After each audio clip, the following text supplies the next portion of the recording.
The sky was an inky black, sprinkled with faint stars that looked as if they knew something the rest of the world didn't. The small town of Oakridge was unusually still, wrapped in an eerie calm, only broken by the rustling of dry leaves skittering across the pavement. Halloween night had ended hours ago, but something strange lingered in the cool night air. Lucy lay in bed, wide awake, staring at the ceiling. The curtains in her room fluttered slightly in the soft autumn breeze from the cracked window. No matter how hard she tried, she couldn't sleep. Something didn't feel right. It wasn't the post-Halloween excitement keeping her awake. There was something else, something unexplainable, a presence lurking in the shadows of her room. She turned to glance at the clock on her nightstand. 11:47 p.m. still time before midnight. She couldn't shake the thoughts that plagued her since earlier that day. Rumors had been circulating in Oakridge for weeks, stories of strange occurrences near the old clock tower. Some townsfolk whispered that on Halloween, the clock's bell would ring at midnight, even though it had been broken for decades.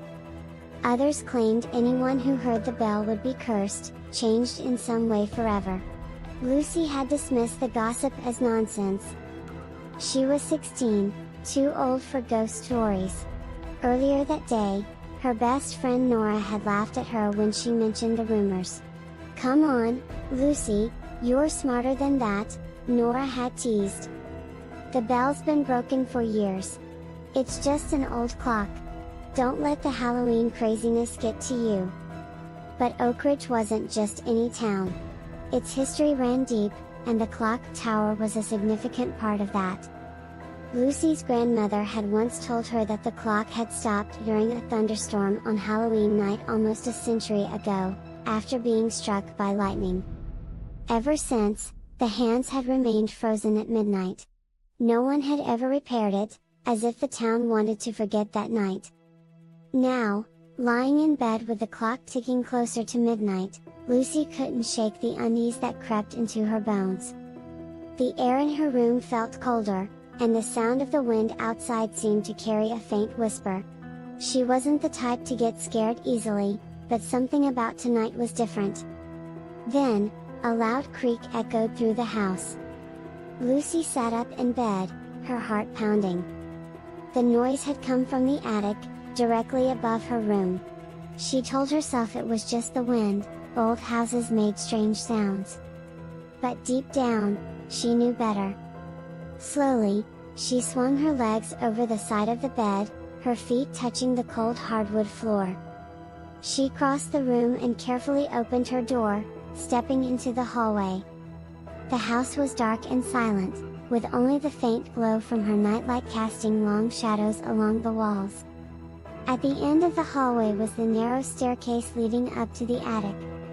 The door at the top was slightly ajar, as if it had been left that way intentionally. Lucy's pulse quickened. She hesitated for a moment before making her way up the stairs, each step creaking under her weight. When she reached the top, the cold hit her like a wave. The attic was freezing, much colder than the rest of the house. Boxes of old family belongings lined the walls, covered in thick dust. In the corner, a large antique mirror leaned against the wall, its surface clouded with grime. Lucy stood in the doorway, scanning the room. Everything seemed normal, but that uneasy feeling wouldn't leave her. She took a step forward, her eyes drawn to the mirror. Something flickered in its reflection, something behind her. She spun around, her heart hammering in her chest. There was nothing there. She looked back at the mirror, and for a split second, she saw it again, a figure, faint and shadowy, standing just beyond the edge of the glass. But when she blinked, it was gone. Lucy backed away from the mirror, her skin crawling. She needed to leave. Now? As she turned to descend the stairs, she glanced at the clock on her phone. 11:58. Midnight was approaching. She hurried back to her room, closing the door behind her and pulling the blankets up to her chin. Her mind raced, trying to make sense of what she had seen. Was it her imagination?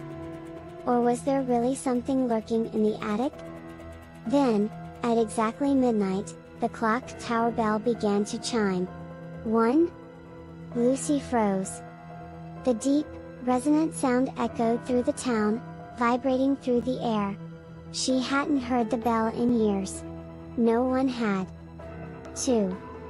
Her heart pounded in her chest. It couldn't be real.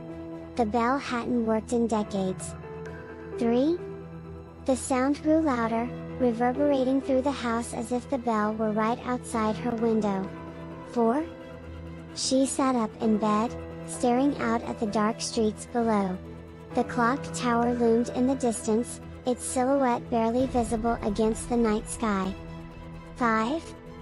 Without thinking, Lucy threw on a jacket and rushed out of her room. She had to see it for herself. 6. The night was cold and silent as she stepped outside, the bell continuing to toll. 7. Her breath came in quick bursts as she ran toward the town square, her footsteps echoing in the empty streets. 8. The clock tower grew closer, its dark spire towering above the town like a sentinel. 9. Lucy's pulse raced as she reached the base of the tower. The bell continued to ring, its haunting sound filling the air. 10. She stared up at the top of the tower, where the massive bell swung back and forth, even though no one was there to pull the ropes. 11. Her eyes widened in disbelief. The bell was moving, as if by some unseen force. 12.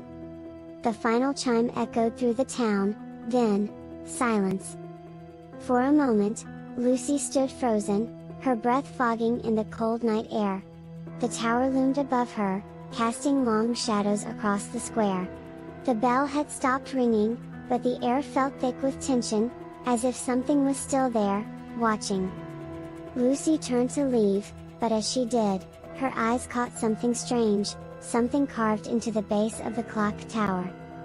She stepped closer, squinting in the dim light. It was her name.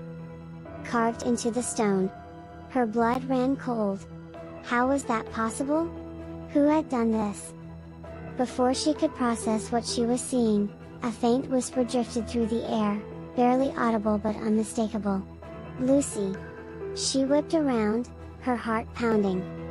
The square was empty. The voice was gone. Lucy's skin prickled with fear. She glanced back at the clock tower, her mind racing. Something was very, very wrong.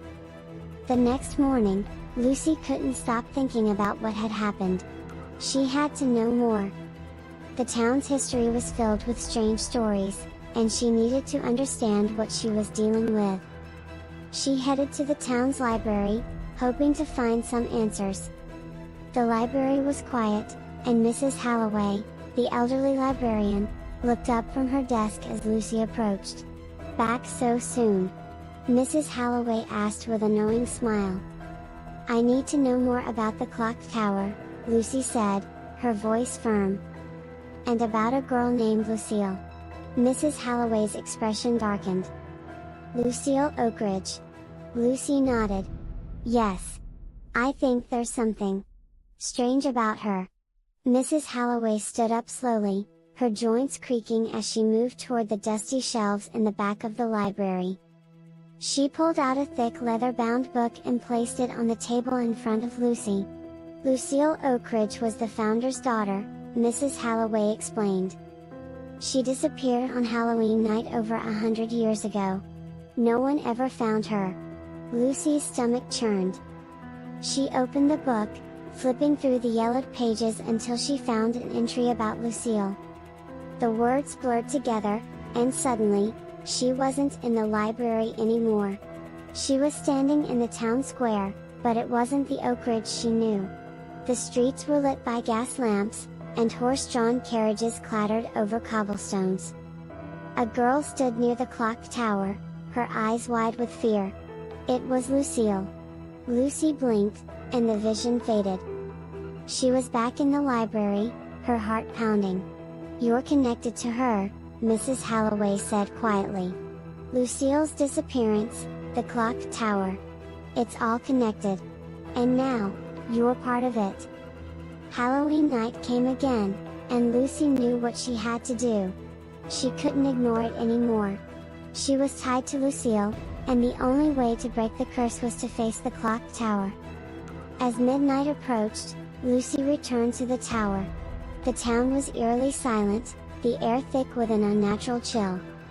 She climbed the narrow staircase to the top of the tower, her heart racing with every step. When she reached the top, the bell was still, but she wasn't alone. Lucille stood before her, her ghostly figure flickering like a candle flame. "They're coming," Lucille whispered, her voice trembling. "You have to stop it." Lucy looked around, sensing a dark presence lurking in the shadows. The bell began to swing, slowly at first, then faster. The sound grew louder, filling the tower with a deafening roar. Lucy grabbed the ropes, trying to stop the bell from ringing. She pulled with all her strength, her muscles straining against the weight of the bell. The bell tolled, each chime louder than the last. 1, 2, 3. With one final pull, Lucy stopped the bell, the last toll fading into silence. The darkness lifted, and Lucille's figure began to fade. "Thank you," she whispered, her voice soft. And then, she was gone. The next morning, the town of Oakridge was quiet. The clock tower stood silent, its bell still. The curse had been broken. But as Lucy walked away from the tower, she glanced back at the base of the stone. Her name was still there, carved into the rock, a reminder of the connection between the past and the present. The clock had stopped, but Lucy knew that some things, some stories, never truly end. They just wait.